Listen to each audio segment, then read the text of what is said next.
नवरंगपुर स्थित सरकारी उच्च प्राथमिक विद्यालय एक्सबोर्ड ठारे समग्र शिक्षा जिला स्तरीय प्रवेश उत्सव और खड़ीछुआ कार्यक्रम पालन हो जाइछि। नवरंगपुर जिलापाल डॉ महेश्वर स्वाईं सभापतित्व में मुख्य अतिथि भाव माननीय विधायक नवरंगपुर तथा जिला योजना बोर्ड अध्यक्ष गौरीशंकर माझी जोगदी स्थानीय विद्यालय में नाम लेखाई 10 जन कुनि कुनि शिशु मानकु खड़ीछुआई विद्या आरंभ करथिले। जिलापाल जिलार प्रत्येक पितामाता निजर शिशु मानकु विद्यालय प्रवेश खड़ीछुआ कराई शिक्षार शुभारंभ और महानीयता को गुरुत्व देवाई कहिथिले। विद्यालय प्रवेश और खड़ीछुआ कार्यक्रम राज्य सरकार एक अभिनव प्रयास और जिलार शिशु माने विद्यालय शिक्षा प्रति आग्रह रहिले एही जिलार नाम उज्जवल हेबा। तेज उक्त कार्यक्रम स्थल में प्रस्तुत होता खेलघर रंगपसरा गपराइच और शिक्षण सामग्री स्टल को मुख्य अतिथि परिदर्शन करते।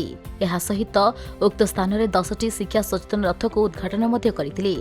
यशस्वी प्रधानमंत्री मोदी जी आसिला परे आम ओडिशार गौरव श्री धर्मेंद्र प्रधान जी केंद्र शिक्षा मंत्री हला परे एनईपी 2020 माध्यम शिक्षा विभाग गोटे वैप्लविक परिवर्तन आनी।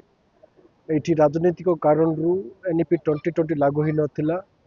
आम सरकार आसिला परे यशस्वी मुख्यमंत्री जी एवं आम नवरंगपुर गौरव शिक्षा मंत्री श्री नित्यानंद गौड़ जी आसिला परे तुरंत एनईपी 2020 को लागू कराला। एवं ओडिशा रे मध्य गत वर्ष ठू आमर जो 5+ को आमे शिशु बाटिका रे नौचंती एवं 6+ को प्रथम क्लास को नौचंती।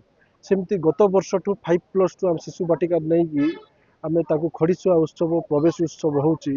जो माने मध्य गत दिन रे ड्रॉप आउट होतले अंगनवाड़ी परे से माने स्कूल को आसु नथिले ताको अभिनव प्रयास रे शासन प्रशासन समस्त विभाग मिसिकी सीए किमती स्कूल को जीव तार पे प्रयास चलीची।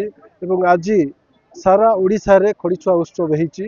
नवरंगपुर जिल्ला रो आमे एक्सबोर्ड स्कूल रे खड़ीछुआ उत्सव करचु और सेमान को तार सहित बही पत्र बैग कंपास सब जिनस देकी उत्सव हेची। गत वर्ष रेकर्ड संख्यक आमर 24,000 पिला शिशु बाटिका आमर जॉइन करथिले। एवं मु धन्यवाद देवी जे ड्रॉप आउट होतले जो माने सप्तम हो अष्टम हो पंचम हो सेमान को प्रयास करिके जिला समस्त शासन प्रशासन सहित 4,700 पिला को आमे स्कूल को आनबारे सक्षम हेचु।